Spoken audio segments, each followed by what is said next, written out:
Hey guys, welcome back to another episode to Turn Up the Heat.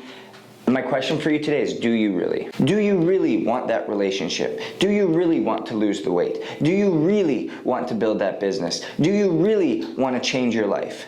Do you really? Because I know a lot of people say they do. A lot of people talk about what they want to do.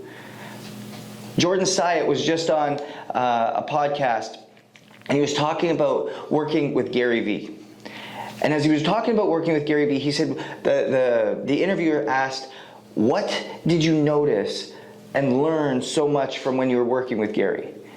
And he said, honestly, I watched his work ethic. I watched what it was going to take to have the private planes, to have the fame, to have the social media following. And he goes, I really learned that I didn't want it.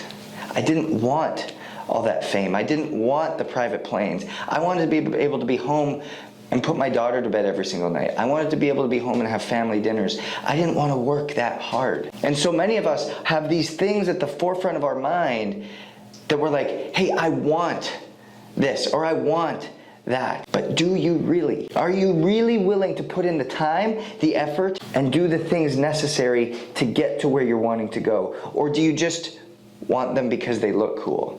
Do you just want them because they'll make you feel better? Do you want them because it's something more superficial? Or is it something that burns so deeply, a desire that has been God created and God formed within you, that is going to help pull you forward? A couple weeks ago, we talked about the difference between pushing and pulling. Pulling is sustainable. Pulling will be long-lasting because it's something that's been imprinted on your heart. And so I ask you, do you really? Are you acting in accordance to what that looks like? Do you want to lose the 50 pounds? Do you really? If you really did, would you be sitting and sleeping in every morning and watching Netflix at night and having the fast food that you're typically having, acting in this accordance or acting in this way? Or do you really want it? Would you be, if you really wanted your marriage, if you really wanted this relationship, would you be acting this way? Would you be acting out of hate, or would you be choosing to operate out of love? Do you really? So I want you to answer below. Answer in the comments. Do you really want whatever it is that you're striving for, but you have yet to be able to accomplish it? And if you feel like there's some struggle, you feel like there's some resistance, you feel like there's something holding you back, come back to that question. Do you really?